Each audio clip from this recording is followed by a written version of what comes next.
sería, hay teorías que van desde el fraude hasta la evidencia de contactos transoceánicos precolombinos, pero ninguna ha sido confirmada.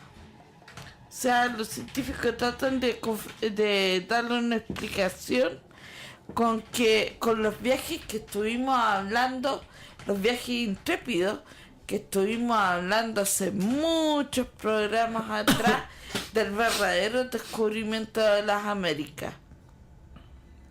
Esto, mira, esto sí que es interesante. Aquí varios van a quedar en blanco. Las horas de la antigüedad. En América, los pueblos precolombinos imaginaron así el cosmos, con la salida y la puesta del sol. En estas cosmogonías hay alusiones a los agujeros de gusano. Y los mayas. El universo maya, centrado en una pirámide escalonada, descansa sobre un cocodrilo cósmico. Cada cuarto de la Tierra estaba asociado con un color. El centro era una quinta dirección. 4 seres divinos sostenían el palacio celestial, mostrado como un dragón de 2 cabezas, cuyo cuerpo es una franja de cielo de símbolos celestes. El grupo de estrellas de las Pléyades, 5 en total, estaban contenidas en una cola de serpiente. Las leyendas y la iconografía dicen que esa cola era hueca y que ella unía el espacio con la tierra. Algunos estudiosos han querido ver en esto una descripción de los túneles del tiempo. Eso explicaría el mito de los dioses llegados del cosmos. Pero en verdad no hay prueba concreta de esa afirmación. Catalina, no hay mejor ciego que el que no quiere ver, po, porque te la están dando en bandeja. De hecho, Dr. Radovi nunca se metió hasta adentro con este tema, porque creo que la comunidad científica es reticente y como nos pasó a nosotros, nos cortan, te cortan las alas con algunos temas. Sí. Y te dicen, no, usted llega hasta acá nomás porque parece que no, usted no puede hilar fino, no tiene permiso. Como cuando aunque tú no estés rompiendo ninguna ley, igual te van a sellar el paso. Como cuando nos metemos en casa antigua y vemos objetos que nos llaman la atención de hecho, yo se los voy a mostrar. En las yeserías, en los adornos tallados en madera en la escalera. Se los voy y nosotros preguntamos y nos dicen cualquier cosa, pero no te fían. Seguramente la mayoría de los que están viendo este video o ven el video no creen en la Tierra plana, ¿no es cierto? La verdad que si la Tierra no tiene que ser plana, pero quizás no sea entera como la conocemos nosotros. Pero fíjate en esto, Catalina, porque esto es lo que ellos, los mayas, los navajos y los incas, ojo con eso. ¿Cómo presentan la Tierra, Catalina? Redonda. No, es plana. No, pues redonda. La Tierra ellos la presentan plana y tú puedes viajar en el tiempo, con una diferencia que los mayas, al igual que la Iglesia Católica, tiene tiene una parte alta, el medio donde viven todos los seres terrenales y abajo el inframundo. Pero la Tierra en sí, ellos te la mostraban como una Tierra plana. Así, lisa y llanamente. Yo lo digo redonda. Así era la jugada. ¿Tú la ves redonda? Oye, ¿no se lo mostraste a los amigos de YouTube? Es que los de YouTube no aparecen. Ahí.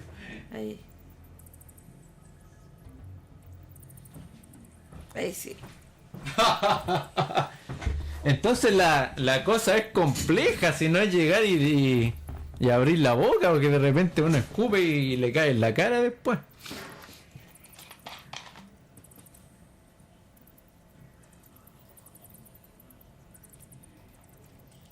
Oye, hay un montón de cosas que estoy descubriendo acá. Los navajos.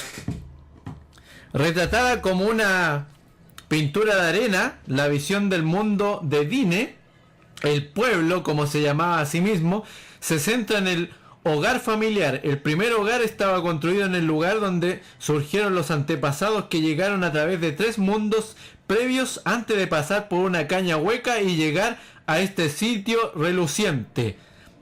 Cada cuarto de la tierra era caracterizado por color. Una montaña sagrada, una persona santa y una hora del día. Más allá del cielo hay un mundo regido por el gran viento y el gran trueno. Hasta ahí es lo que se puede encontrar en los relatos clásicos. Actualmente se hace notar la similitud de la cana hueca con la cola de la serpiente de los mayas y su relación con los agujeros de gusano. ¿Simple coincidencia?, se preguntan. Los incas. El rey creía ser el hijo del sol. Su universo estaba centrado en el templo del sol, en el Cusco. Según uno de los mitos sobre sus orígenes, el pueblo inca provenía de 3 cuevas.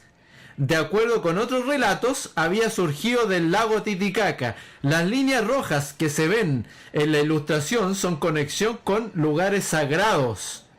La Vía Láctea, constelada de estrellas, fluía hacia el mundo subterráneo, formando una suerte de pasaje entre el cielo y la tierra. Como en los casos anteriores, algunos astroarqueólogos insisten en asimilar todos estos conductos a las galerías del tiempo, cuya teoría formulada por Thorne, basada en ciertos conceptos de Einstein, expresados en el año 1916. Lo cierto es que en muchas culturas antiguas aparece este mito de dioses espaciales. ¿Qué tal, Carolina? Ay, yo estoy vuelta loca acá porque es un tema que yo no manejo. Para mí lo máximo era Julio Verne. Imagínate que fue el primer libro que mi papá me pasó cuando dejé de leer literatura infantil para pasar a juvenil. Mi mamá me dijo, hijita, le traigo un regalo, y quedé maravillada. Pero de ahí en adelante no manejo más información que esa. A ver, ¿alguien habrá comentado a alguien? A ver. He estado buscando, fíjate, No. comentarios, y hasta ahora no. Pero está interesante el programa de hoy. Sí.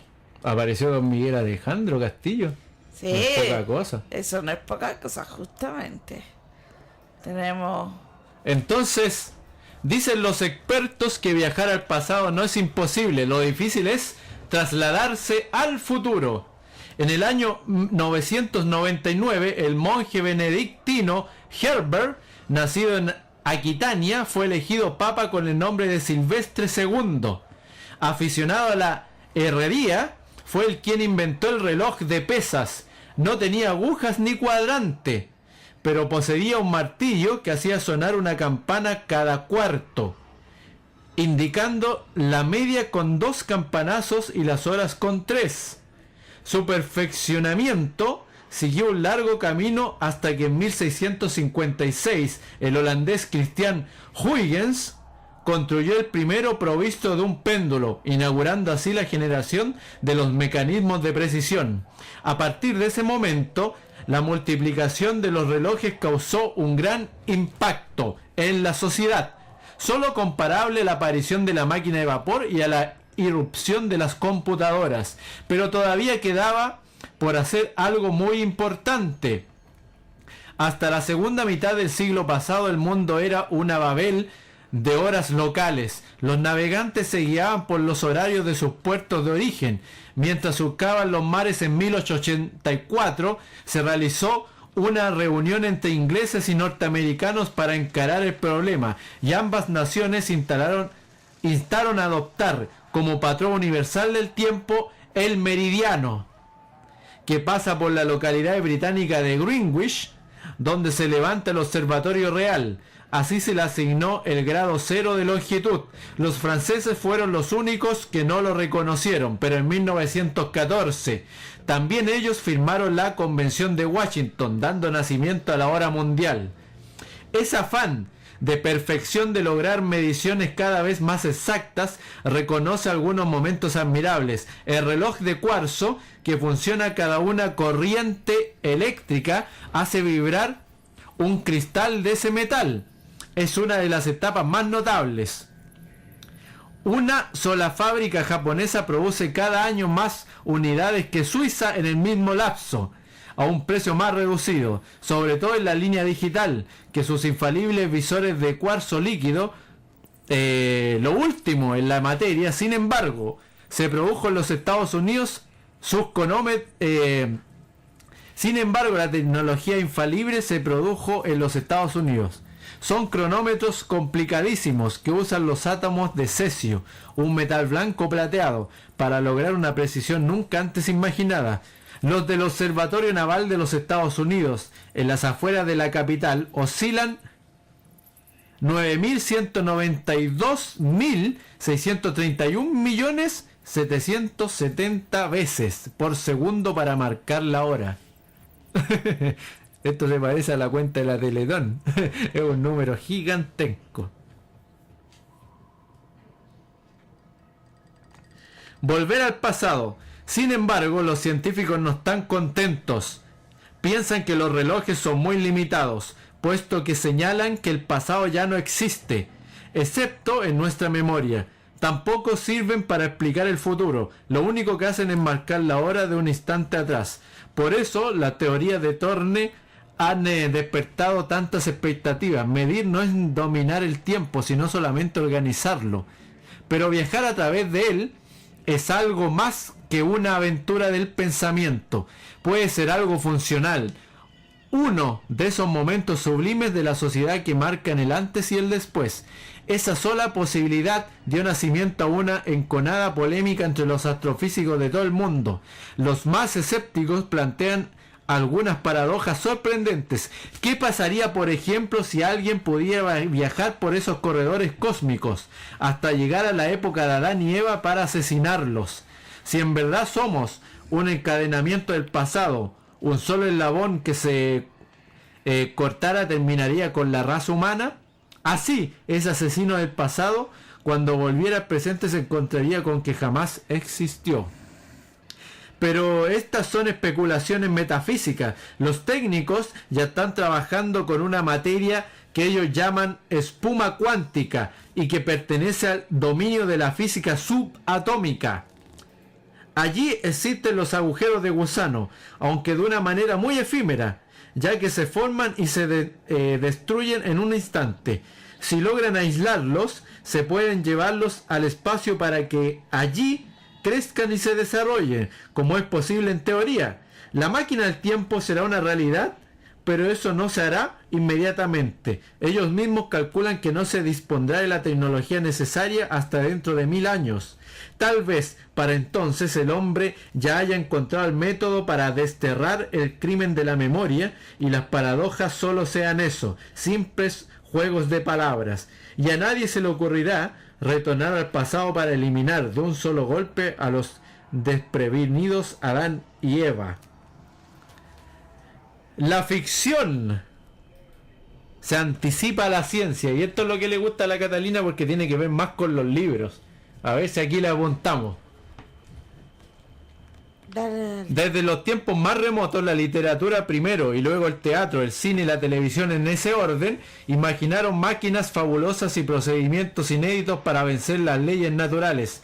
Edmond Rostand hizo viajar a la luna a su Cyrano de Bergerac, al igual que Julio Verne procedió con los protagonistas de una de sus novelas más difundidas. Pero si el hombre procuró por todos los medios escapar de los límites terrestres, también se alucinó con viajar a través del tiempo.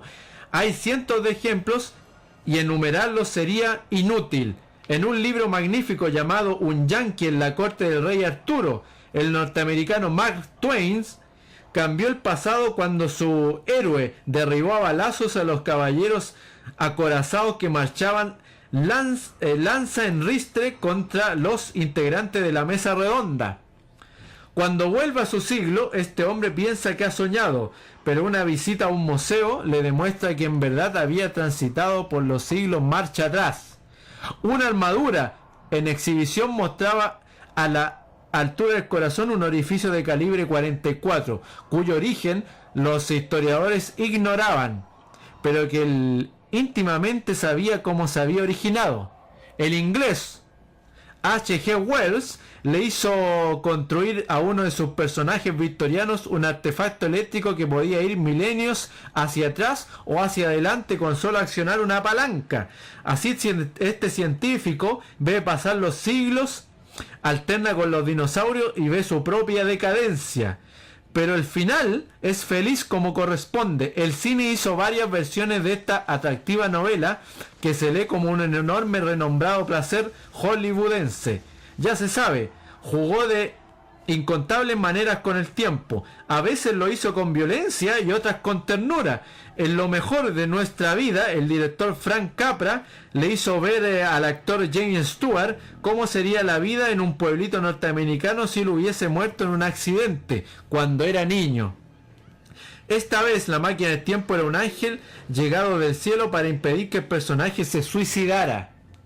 La televisión, menos imaginativa que el cine y que la novela, difundió en la época de blanco y negro una serie muy exitosa llamada El túnel del tiempo, en la cual Tony, encarnado por el actor James Darren, y su compañero Dawn, a cargo de Robert Colbert, flotaban en un largo túnel antes de arribar a épocas pretéritas o futuras para vivir eternas y remanidas para entretenidas aventuras en el Imperio Romano o en las dilatadas praderas asoladas por los Sioux. Con ellos, millones de personas en todo el mundo viajaban semana tras semana a través de las centurias. En Volver al Futuro, una de las películas más perfectas del género, el director Steven Spielberg hizo subir a su adolescente protagonista a un auto tan veloz que retrocedía en la historia. Si no lo hubiese hecho, sus padres no habrían contraído matrimonio y él no hubiera nacido. Por primera vez alguien planteaba la paradoja que ahora los científicos se formulan con toda seriedad. El escritor H. Rider Haggard instó a sus personajes a consumir una droga africana para volver al momento en que los hombres recién dominaban el fuego. En una novela titulada Alan y los dioses del hielo, que Albert Einstein releía continuamente, pero tal vez es el punto culminante de las incursiones al pasado y al porvenir, representado por la novela de Jack London, El peregrino de las estrellas. Encerrado en una prisión y torturado continuamente por sus carceleros por medio de un chaleco de fuerza que apenas le permitía respirar, este hombre aprovechaba esa infernal corset para evadirse hacia otros mundos y allí vivir las más imaginativas, cautivantes y poéticas aventuras que uno puede imaginarse. Si se quiere saber qué le puede esperar al hombre cuando sale del marco de su época, hay que leer este libro, que es por igual infierno y cielo, como el alma de los hombres. Oye, tenemos un mensaje acá. Daniel Morales. Sí, mira, pero llegaron varios mensajes. Antes tenemos a Andrew Díaz Muñoz que dice: me recordó la película y el libro El sonido del trueno de Ray Bradbury, que va acompañado de la condición de no intervenir. De partida, van al pasado con la condición que de no tú intervenir. Viajes en el tiempo y ya estás interviniendo. Ya es un poco contradictorio, pero es película. Después tenemos en el tiempo y ya está chuta. Siempre ahí estamos viajando en el tiempo. Retrocedimos. Después viene el mensaje de Daniel Morales que dice: Manuel, siempre estamos viajando en el tiempo. Recuerden que la Tierra y el universo en sí siempre se está moviendo a velocidades sorprendentes. Eso es lo que tenemos por mensaje en este momento. Hoy ha sido potente este programa. Ha sido muy interesante. Sí, es un tema, como yo te digo, que no manejo. Y te voy a ser franca, no manejo porque no me gustan los números. Y a mí que me hablen de viajar en el tiempo, más que por lo paranormal o lo parapsicológico, pasa por números. y números, física. Dos cosas que a mí no me acompañan. Yo creo que por ahí va el tema conmigo. Y ya que tenemos... El tema es que el protagonista comete un error y altera todo, claro. Hay varios libros que se han escrito sobre los viajes en el tiempo. Son demasiados en realidad. ¿Sabes lo que yo me acuerdo? Hay mucha información sobre el tema. No sé por qué me vino a la mente, había unos dibujos animados que eran unos niños que andaban buscando el sol interno. Viaje al centro de la Tierra. Junto al sur. Pero eran unos monitos que animados para- japoneses, deben ser, ¿no es cierto? Arcadia. Arcadia, sí. Sí. Pero Ahí es me que el nombre acordé de también la es canción. Arcadia, es una ciudad subterránea, po. Claro, Sí. no sé por qué me vino Es a como la mente. antípoda. Y ahí uno viendo los dibujos animados de esa época, te daban a entender entre páginas que había cosas que estaban fuera del tiempo de la superficie, en otras dimensiones internas del planeta. Yo me acuerdo de los dinoplatíbulos. Eran unos dinosaurios. modernos. Y los otros dibujos animados que nos estaban preparando ya realmente a las generaciones Para la futuras robótica. eran los que de dos hermanitos que andaban buscando su familia y que ¿cómo se llamaba? Uno se vestía de azul y la niña se vestía de rosado Y viajaban en la una nave. bruja sí viajaba en una nave. Ah, sí. Y la nave tenía una cola como una ballena. Era como un bicho. Espartaco y la ciudad bajo el mar, dice Andrew Díaz. Sí. ¿Cómo se llaman esos monitos que Pero, ya después no sí. los vi más porque me aburrí? Ellos viajaban en el tiempo, Sí, viajaban po. a otros planetas, era como muy entretenido. como que están preparando la mente a los niños ya para esta época. ¿Cómo se llamaban esos monos? Espérate. Y estaba una tipa que andaban buscando los diamantes. Ya, porque los diamantes tenían el secreto para volver y viajar en el tiempo. No me puedo acordar del nombre. Novita también, pues, el gato cósmico. Claro. Dice las 10 inolvidables series sobre viajes en el tiempo. A ver, pero estas son series, a ver. A ver qué sale acá. Sí, yo las conozco. Fringe. Dice que es la primera. Calling. Voyagers. Vivos en Marte. Cosmo y la Héroes. máquina del tiempo, dice Andrew. Outlander. Esa es moderna, pues Monkeys. Sí, es moderna. El túnel del tiempo. ¿Es así o es antigua esa cuestión? Quantum Leaps. Doctor Who. Sí, pues hay algunas que las conozco, ¿no? La máquina del tiempo, ahí está. Andrew Díaz. Además que yo tengo que decir que yo soy aficionado al cine, pero por formación, pero no a las series de televisión. Yo siento que una historia bien buena tiene que ser contada en el cine.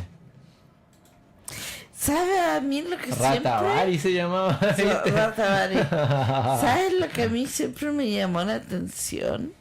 Era en los cuentos. Tú sabes de que los cuentos de los hermanos Grimm, que después son adoptados por Walt Disney. Ah, Hay mucho simbolismo escondido y pistas. Y resulta de que siempre estaba el espejo, que el espejo tiene múltiples significados. Pero en la Blancanieves, el espejo era una especie de portal del tiempo. sí. El espejo en sí es un portal del tiempo, utilizado por los brujos. Es un portal de Sí. espectro esa cuestión. Ya, A ti, pero ¿tú te has mirado al espejo sin quitarte tu propia mirada? Así fijamente a un espejo sin quitar tu propia mirada. ¿Has visto lo que pasa, no? no. Que ya no te estás viendo tú, sino que el otro personaje te está viendo a ti. Es muy raro. Pero es que eso es una ilusión. No, pero po. tú desapareces, pues tú sientes que no estás en este plano, sino que estás en el otro plano. Que es muy raro esa cuestión. Tipo Alicia en el País de las Maravillas. Yo una vez lo hice así como durante 10 minutos y me dio un picotón en el cerebro así, ¡pah! Wow, y después tuve que sacar la mirada así. Hiciste cortocircuito Sí, porque perdiste la noción de la realidad. La noción del tiempo. De la realidad. No, del tiempo, porque yo me había realidad. transportado. Hay una película del espejo que trabaja películas que tienen que ver con el espejo, mira. Harry Potter.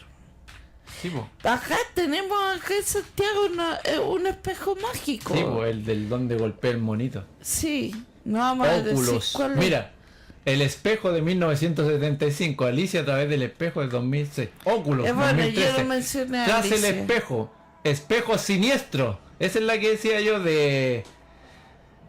¿quién trabaja en el espejo siniestro? Kiefer Sutherland. Es muy rara esa película porque él era un ex detective, si no me equivoco, y que lo echaron de la policía, quedó sin trabajo. Y después encuentra trabajo, tenía que cuidar un palacio que se había incendiado. ¿Te acuerdas de esa película? Trabaja Kiefer Sutherland, el que hacía la Sí. serie 24. Ya. Después tenía penaban en este gran palacio que estaba justo en medio de la ciudad, pero había unos espejos que eran mágicos y él después queda al otro lado del espejo y no puede nunca más volver. A mí, Es absorbido por el otro lado del espejo. a mí lo que me llama la atención es Queda en otra dimensión. hay una película, pero que ya tiene que ver más con fantasmas. Sin embargo, los niños podían interactuar entre sí en diferentes dimensiones, que es la película de Nicole Kidman, Los Otros. Los otros, sí. Que es el terror psicológico. Claro, ahí hay un ejemplo de dimensiones paralelas, estar en un tiempo pasado, conviviendo con un presente, y claro, los niños eran conscientes de uno del otro, de las distintas dimensiones, pero ella, Nicole Kidman, no, tuvo que... Y los papás de los otros niños tampoco, hasta que después se dieron cuenta de lo que estaba pasando, y ahí hay un quiebre en el universo. Pues, mi profesor, uno de mis profesores de cine fue el creador de la serie Al otro lado del espejo. ¿Te acuerdas de esa serie del Mega? No, Que donde se daban Yo veo hechos solamente- paranormales. Se llamaba Al yo otro veo lado del solamente espejo. 13. No, este hace tiempo. Y ahí mostraron todos esos hechos paranormales. Pero aquí vamos a terminar el programa de hoy con Leonardo da Vinci.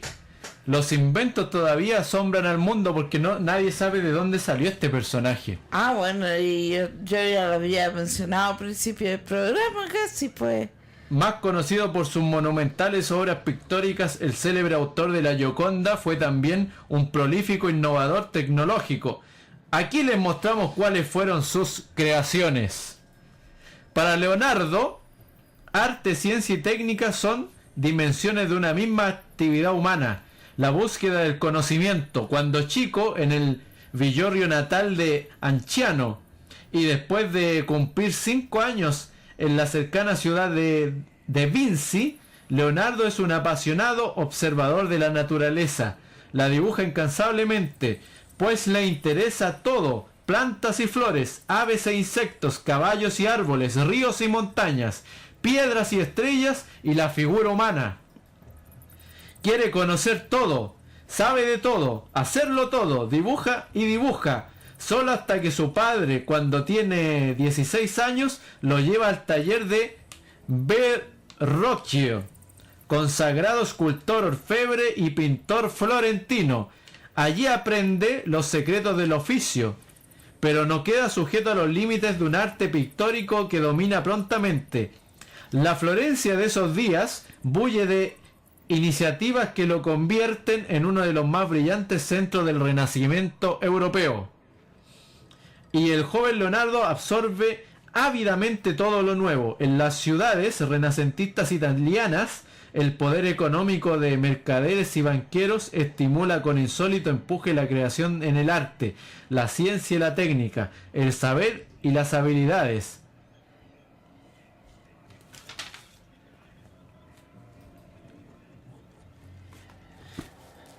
Todos estos medios contribuyeron al engrandecimiento y la belleza de las urbes, y también a su defensa. Interesado por cada parcela de la realidad que lo rodeaba, Leonardo no dejaba que nada se le escapara.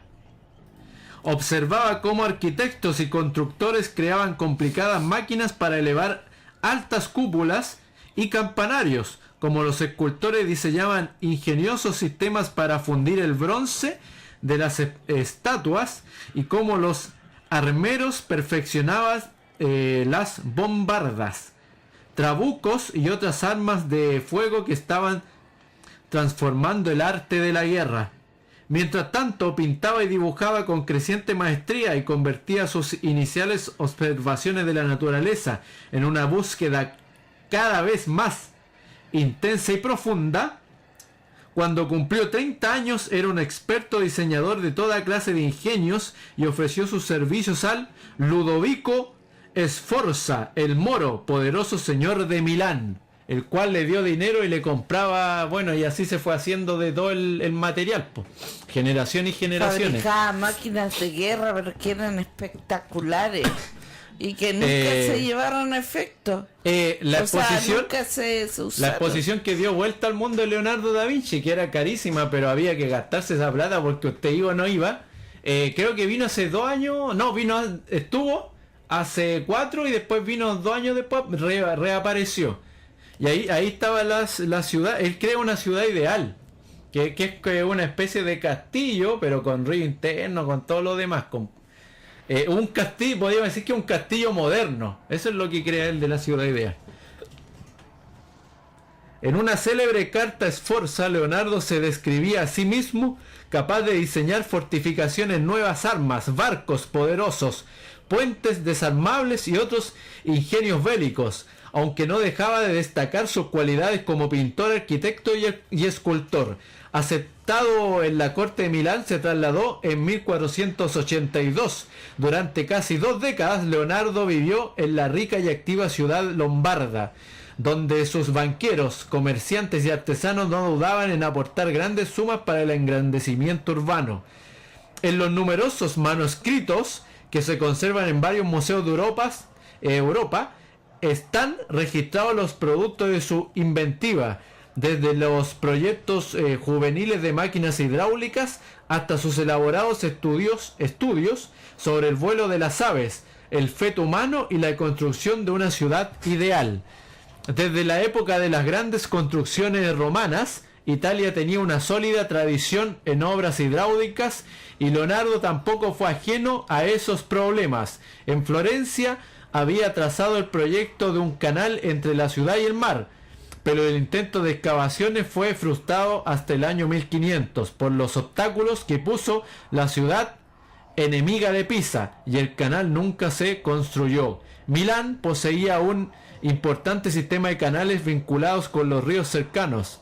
Atento a esos entornos, Leonardo proyectó un nuevo tipo de ciudad, concibiéndola como un organismo cuyas arterias eran las vías de agua y se desarrollaba a partir de sus propias necesidades de circulación. Pero yo quiero llegar a ver si se cuenta lo más raro que él hizo. Entonces, oye, no tenemos que olvidar, por supuesto, a Nicolás Tesla y Nicolás Flamel. también. En Milán advirtió que sus conocimientos matemáticos no le resultaban suficientes para sus ambiciones en el diseño y la construcción de edificios, monumentos o máquinas. Estudió entonces con Luca Pacioli, eminente matemático, tratando de concretar en su actividad personal el principio que asentó en un manuscrito: la ciencia es el capital y la práctica son los soldados. En esa formulación proponía algo que sus contemporáneos no podían comprender y que todavía hoy no es plenamente aceptado: que ciencia y técnica son solo dimensiones de una misma actividad transformadora de la naturaleza. El cultivo de la matemática y particularmente de la geometría fue desarrollado por Leonardo durante la segunda mitad de su vida con notables aplicaciones en la mecánica, la transmisión del movimiento, la transformación del movimiento continuo en alterno y viceversa, la elevación de pesos y los mecanismos de relojería, por ejemplo la fabricación de resortes, entre muchas otras cuestiones.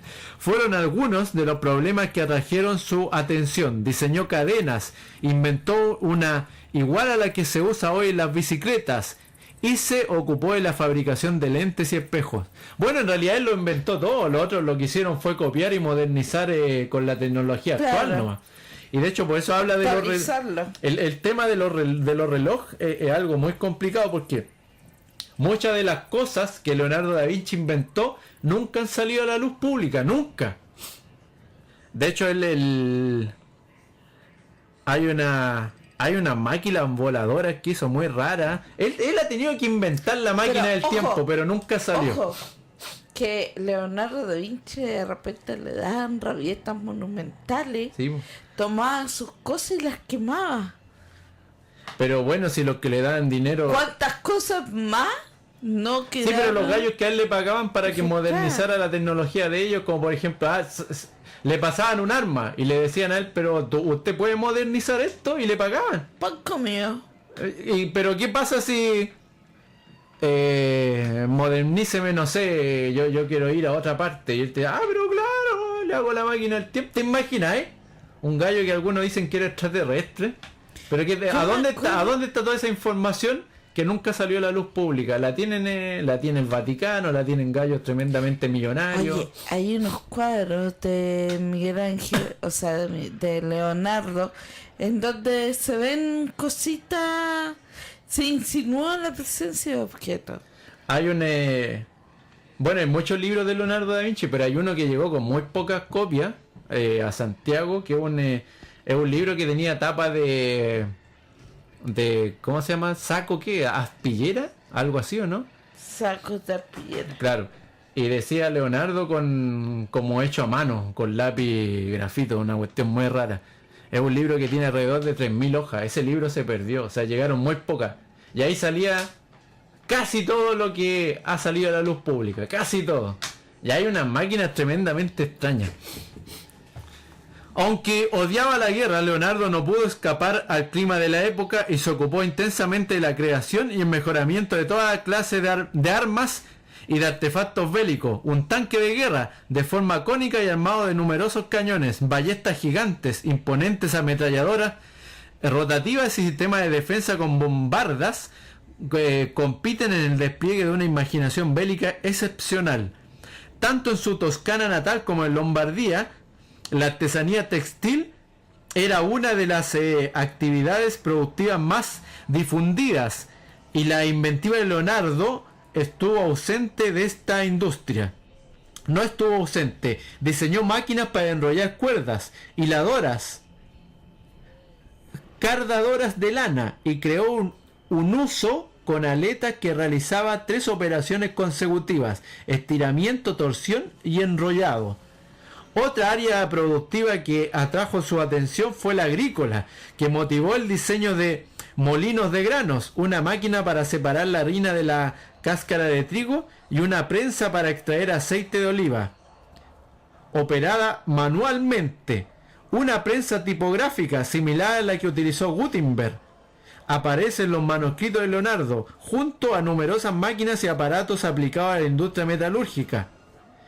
3 filadoras, resortes, engranajes, tornillos, cadenas, ruedas dentadas, y no solo diseñó un automóvil impulsado por un mecanismo de relojería, también hizo posible el principio del taxímetro, ya que creó un odómetro, aparato que mediante engranajes y un cortador mide la distancia recorrida por un vehículo terrestre. Además de la tierra y el agua, Leonardo quiso conquistar el aire. Sus estudios del vuelo de aves y murciélagos culminaron en la invención de máquinas voladoras que partían de principios diversos.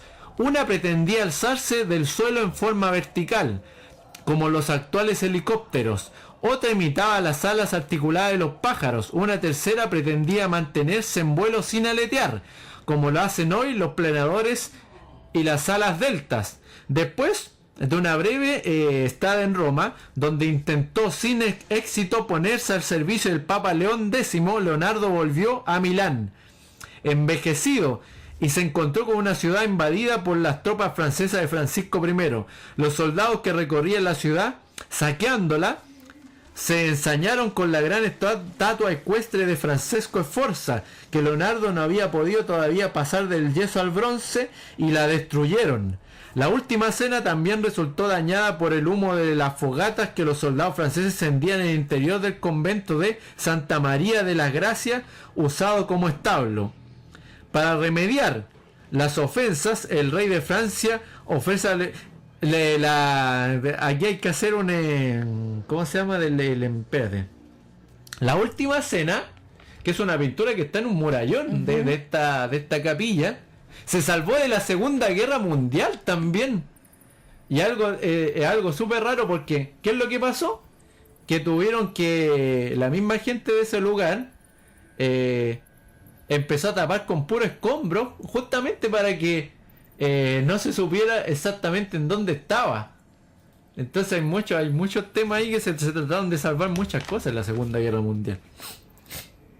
Era la idea. Para remediar las ofensas, el rey de Francia ofrece a Leonardo llevarlo a su país como artista e ingeniero de la corte, en el castillo de Clos-Lucé, en Amboise, a orilla del río Loire o Loire, no sé cómo se pronuncia eso.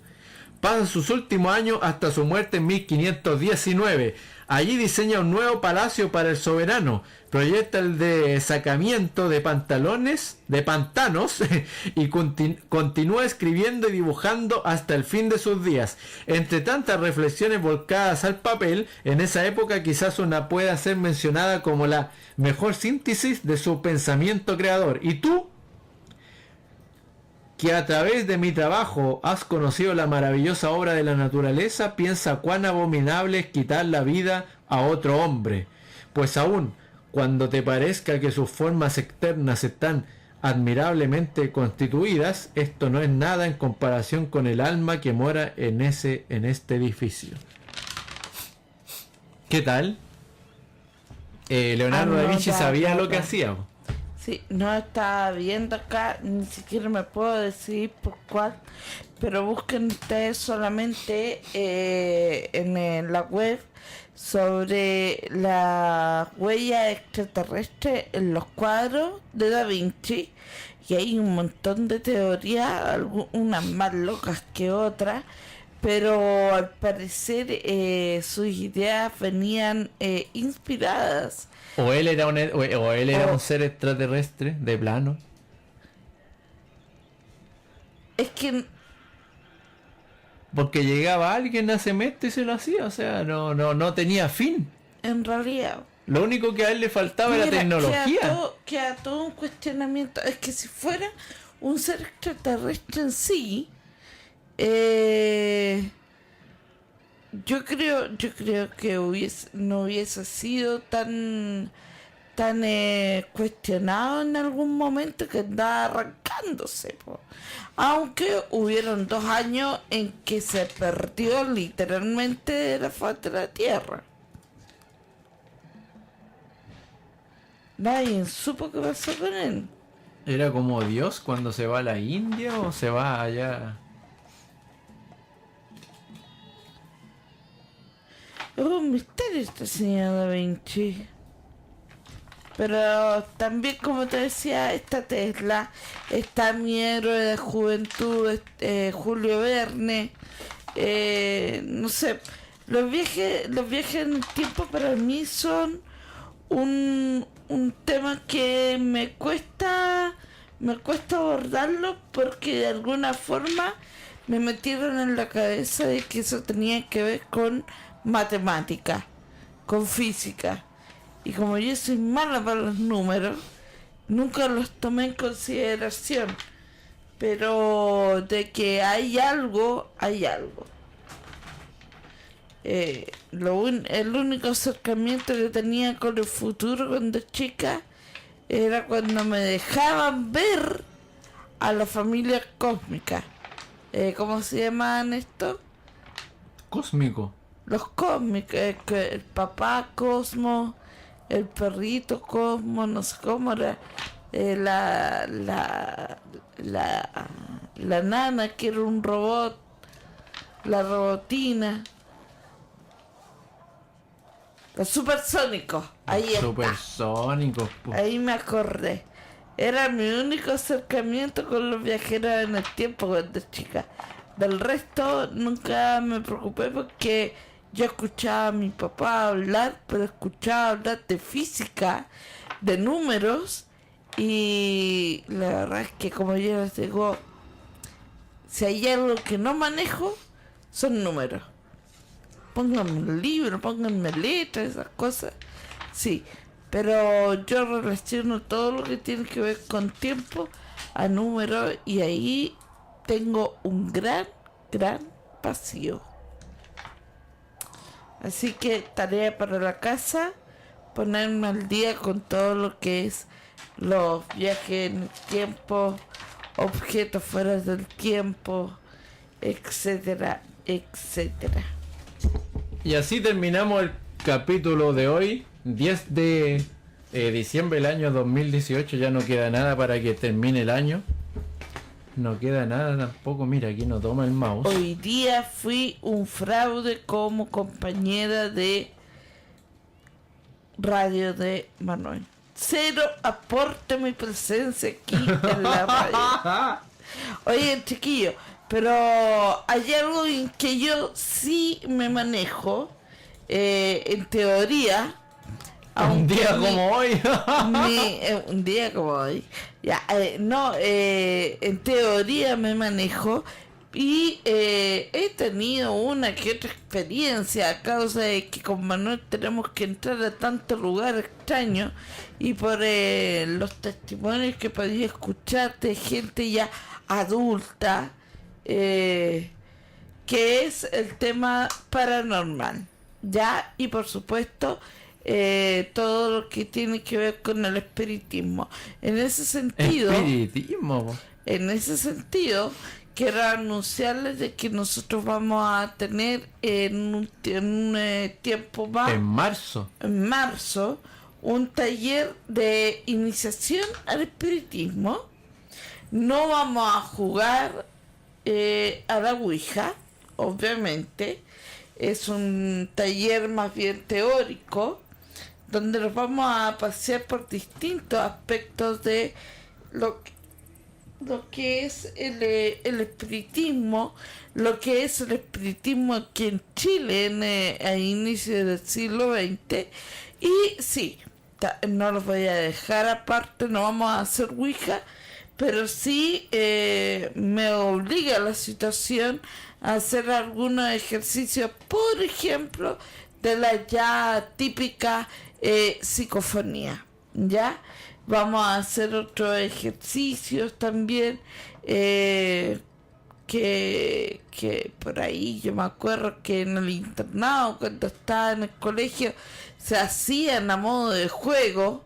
Ya vamos a ver si es verdad o no es verdad que existan esas cosas, pero la idea no es andar llamando espíritus, como yo les decía, sino que instruirnos sobre la realidad del espiritismo, sus orígenes, hacia dónde va, qué se puede lograr con eso, cuáles son las responsabilidades que conlleva iniciarse en el espiritismo, y otras cosas más que vamos a tratar cuando se lance el taller en el mes de marzo.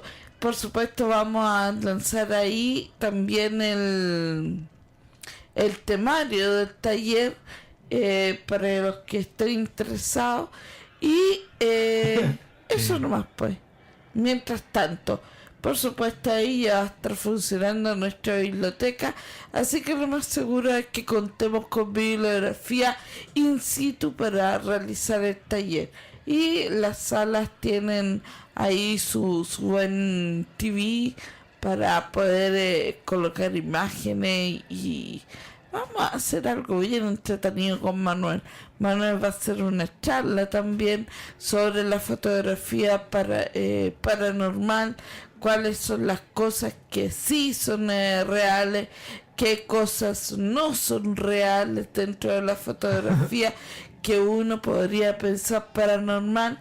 Y también voy a invitar a otra persona para que nos instruya sobre su experiencia en este campo. No voy a dar nombre porque hay una persona que estoy en conversaciones que está muy interesada, pero tengo a otra persona también, pero que depende mucho de sus horarios, y vamos a ver si la logramos convencer, sacarla de la televisión para que vaya a una de estas clases a las cuales nosotros vamos a hacer en su debido tiempo la invitación.